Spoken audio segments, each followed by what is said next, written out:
राधे राधे भक्तों। तो आज हम श्रवण करेंगे मार्गशीर्ष का महत्व और प्रथम अध्याय। कथा श्रवण करने से पहले हमारा YouTube चैनल सब्सक्राइब जरूर करें। चलिए कथा श्रवण करते हैं।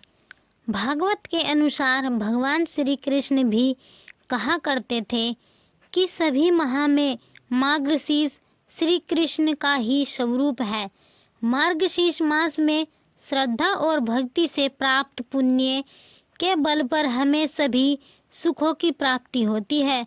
इस माह में नदी स्नान और दान पुण्य का विशेष महत्व है। श्री कृष्ण ने मार्गशीर्ष मास की महत्वता गोपियों को भी बताई थी। उन्होंने कहा था कि मार्गशीर्ष माह में यमुना स्नान से मैं सहज ही सभी को प्राप्त हो जाऊंगा। तभी से इस माह में नदी स्नान का खास महत्व माना गया है। मार्गशीर्ष में नदी स्नान के लिए तुलसी की जड़ की मिट्टी व तुलसी के पत्तों से स्नान करना चाहिए। स्नान के समय ओम नमो नारायण या गायत्री मंत्र का जाप करना चाहिए। जिस महीने की पूर्णिमा तिथि जिस नक्षत्र से युक्त होती है, उस नक्षत्र के आधार पर ही उस महीने का नामकरण किया जाता है। चूँकि मार्गशीर्ष महीने की पूर्णिमा मृगशिरा नक्षत्र से युक्त होती है, इसलिए इस माह को मार्गशीर्ष कहा जाता है। इसके अलावा इसे मंगसर, मंगसिर, अगहन आदि नामों से भी जाना जाता है। ये पूरा मास बड़ा ही पवित्र माना गया है। इसकी महिमा स्वयं श्री कृष्ण भगवान ने गीता में बताई है।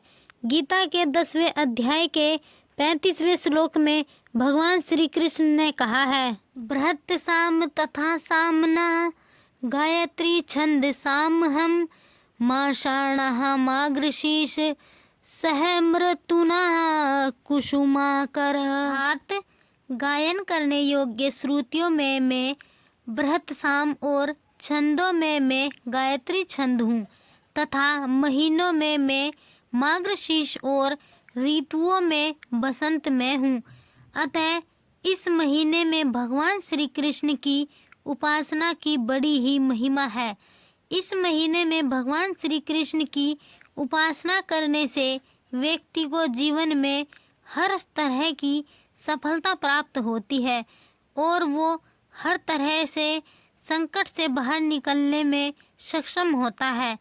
सतयुग में देवों ने वर्ष का आरंभ मार्गशीर्ष कृष्ण पक्ष की प्रतिपदा तिथि से ही किया था।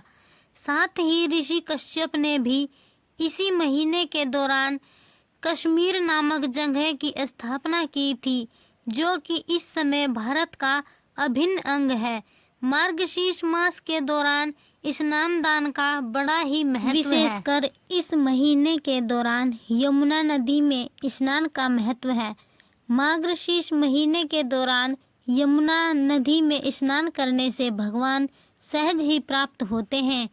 अतः जो लोग जीवन में भगवान का आशीर्वाद बनाए रखना चाहते हैं और हर संकट से छुटकारा पाना चाहते हैं, उन्हें मार्गशीर्ष के दौरान कम से कम एक बार यमुना नदी में स्नान करना चाहिए। लेकिन जिन लोगों के लिए ऐसा करना संभव नहीं है, वो लोग घर पर ही अपने स्नान के पानी में थोड़ा सा पवित्र जल मिलाकर स्नान कर लें। मार्गशीर्ष के दौरान सुबह जल्दी उठकर स्नान से पवित्र होकर भगवान का ध्यान करना चाहिए और उनकी पूजा अर्चना करनी चाहिए। स्नान से पहले तुलसी की जड़ की मिट्टी से भी स्नान करें, यानी अपने शरीर पर उसका लेप लगाएं और लेप लगाने के कुछ देर बाद पानी से स्नान करें। साथ ही स्नान के समय ओम नमो भगवते वासुदेवाय या गायत्री मंत्र का जाप करें। मौसम में शीतलहर आरंभ हो जाती है, अतः गर्म कपड़े, कंबल, मौसमी फल, सैया, भोजन और अन्नदान का विशेष महत्व है।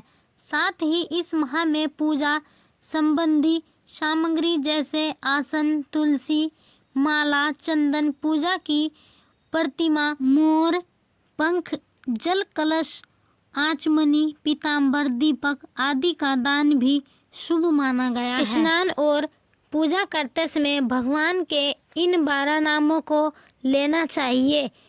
अच्युतम, अनंत, दामोदर, केशव, नारायण, श्रीधर, गोविंद, माधव, हर्षिकेश, त्रिविक्रम, पद्मनाम, मधुसूदन। तो भक्तों, यह कथा थी मार्गशीर्ष के प्रथम अध्याय की कथा।